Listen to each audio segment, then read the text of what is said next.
Hey kids, before we begin, I must apologize for what happened today. I was ready to go on at 10 o'clock, and then I don't know what happened. Every student, parent, teacher was trying to get online at the same time, but I'm here now. So here's the work for this week. Periods 2, 5, 6, and 8 only. Alright, let me read it to you. Homeschooling could be the smartest way to teach kids in the 21st century. Here are 5 reasons why. And if you want to actually get the link with pictures, click over here. Let's begin. Chris Weller, January 21, 2018. Homeschooling isn't what it used to be. What largely started in the 1980s and 90s as a way for Catholic parents to infuse religion into their kids' education now has more mainstream appeal.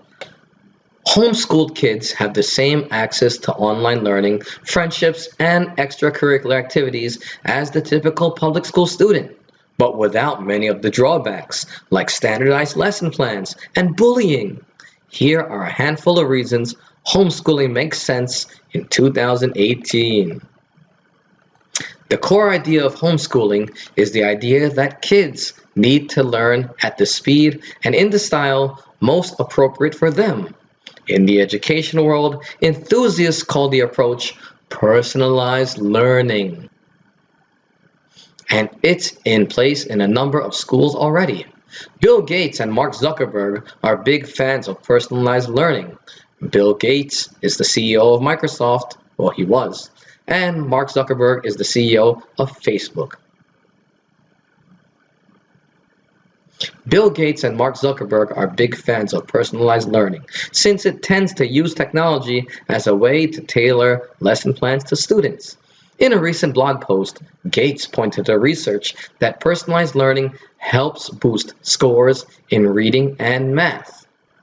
Homeschooling parents can take the method a step further.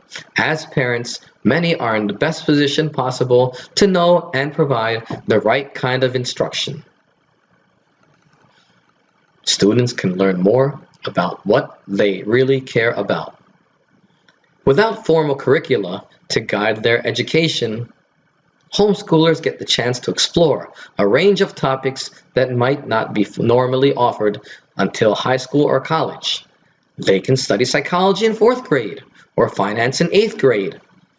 You may have seen from a previous video that I started taking notes. Remember, this is your homework today to write down 10 annotations. Some parents are capable enough to pass on this knowledge themselves, but many parents, Business Insider has spoken with, rely on online learning platforms like Khan Academy or workbooks. Some take their older kids to local community colleges. Guess who else is relying on online learning right now? You are. While many homeschool families do teach English, math, science, and history, education is by no means limited just to those subjects. Social media gives kids a way to form lasting friendships. The most common misconception about homeschoolers is that they lack social skills. Before the internet, there was some truth to the stereotype. But today's students have just as much opportunity to see kids their own age as those in private or public schools, and often without as much distraction. Homeschoolers can still use apps like Snapchat, Instagram, and Facebook, which may foster unhealthy and even addictive relationships to tech. But also it lets them meet up with other homeschoolers or those from traditional schools. They're doing just as well or better, Brian Ray, a homeschooling researcher at the National Home and Education Research Institute, told Business Insider. In other words, you may say that it's bad for kids to socialize on social media, but many homeschool kids find other good kids on these apps, and they get to talk with them, as opposed to just talking to whoever random person they encounter in class. Students don't deal with cliques or bullying. A clique is like a group of friends who sticks together. Homeschoolers don't deal with all the downsides of being around kids in a toxic school environment. Plenty of critics agree these downsides are actually good for toughening kids up, but kids who are bullied more often face symptoms of depression and anxiety, do worse in class, and show up to school less frequently. Homeschooled kids are able to learn in a more harmonious environment. Schooling isn't set apart from the real world. Contrary to the name, homeschooling takes place in an actual home only a fraction of the time. A great deal of instruction happens in community colleges, at libraries, or in the halls of local museums. Not now, but still, you can take local virtual tours indoors these days. These experiences have the effect of maturing kids much more quickly and cultivating a trait of open-mindedness, a Harvard junior and former homeschooler, Claire Dickinson, told Business Insider. Since kids spend more time around adults in the real world, they rarely come to see school as set apart from other aspects of life. In other words, some people say, if you homeschool your kids, you're not getting them used to the real world. While parents of homeschoolers may say, my kids are in the real world. Yes, they're at home, but they're also in colleges and libraries, and they're meeting other people outside of the house. They're not stuck in school. Students may achieve more in the long run. Homeschooling makes sense from an achievement point of view.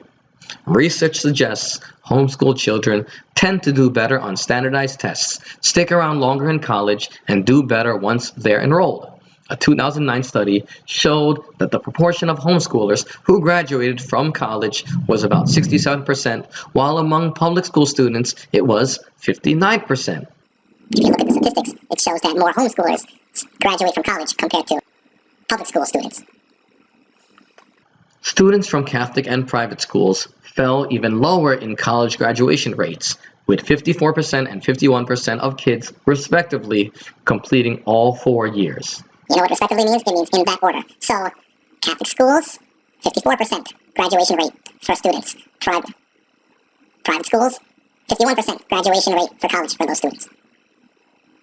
Okay, so that's the end of the article. It's a pretty light article, but with this article, today you have to have your 10 annotations. If you don't know how to annotate, I created a video on YouTube on how to annotate. You can just follow that. That's Monday's work. On Tuesday, your job is to write down your thoughts on the article, and then after that, contact a fellow classmate online. Remember, you're not contacting anybody in person anymore, and you're going to put down what your friend says. My friend blank agrees or disagrees with the author. This is what my friend thinks. And then afterwards, I want you to think about what you and your friend said, and write it down. What you believe, what your friend believes, and what you can both agree on now. That is Tuesday's work. On Wednesday, your job is to fill out this outline. It's a meat-eel. Remember, many of you are not doing a great job with analyzing the evidence. You just don't explain the quote. You explain how the quote shows your point. In this case, what's the article about?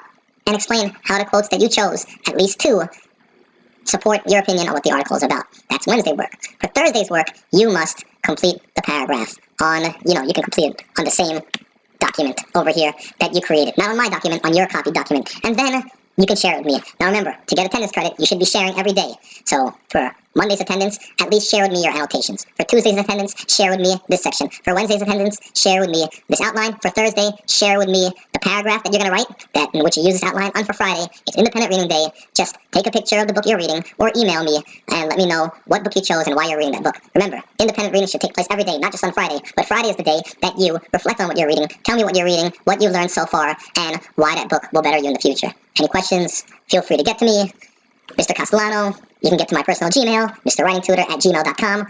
I get that more quickly than I do get any other email. You're free to email me on the other emails, but if you want to get to me quick, get to mrwritingtutor@gmail.com. I'm here if you have any questions. I haven't graded many papers yet, but I should be done by tomorrow morning, so the grades will be updated. And if you haven't said hello since last week, remember, I need you to email me, just tell me that you're aware of what's going on, and I need you to set up a Zoom account, because in the future, we will be using Zoom, probably as early as tomorrow. But for now, I'm just getting general lessons out there on YouTube. Take care and stay safe.